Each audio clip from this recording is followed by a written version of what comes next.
இந்த கார் வந்து ஸ்கோடா காருங்க.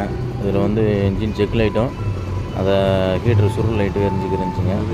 அதை வண்டி அப்பப்போ ஸ்டார்ட் ஆக மாட்டேது அப்படின்னு அண்ணன் சொல்லி கம்ப்ளைண்ட் வந்தப்போ ஸ்கேனர் போட்டு பார்த்தேன். இப்போ EGR வால்வு கம்ப்ளைண்ட் காமிச்சு. இப்போ முன்னாடி பானட்டில் திறந்து பார்த்தப்போ வந்து அந்த EGR வால்வு வயிறு பிடிங்கி இருந்துச்சுங்க. கட்டாயம் பிடிங்கி கிடந்துச்சு. ஏற்கனவே ஜாயின் பண்ணாங்க, அது பழுதடைஞ்சு பிடிங்கி இருந்துச்சு. அதை சால்ட்ரிங் பண்ணி நல்லபடியாக சால்ட்ரிங் பண்ணி மாட்டிட்டு அதுக்கப்புறம் அந்த பீஸ் கேட்டில் வந்து 2 பீஸ் போயிருந்துச்சிங்க. அது வந்து பீஸ் பற்ற வச்சு போட்டு விட்டேன். உங்கள் காரில் ஏதாவது கம்ப்ளைண்ட்டுன்னா நம்மளுக்கு கமெண்ட் பண்ணுங்கள், மெசேஜ் பண்ணுங்கள். அந்த கமெண்ட்னால சொல்லிடுவோம். என் நம்பர் வந்து போட்டிருக்கேன்.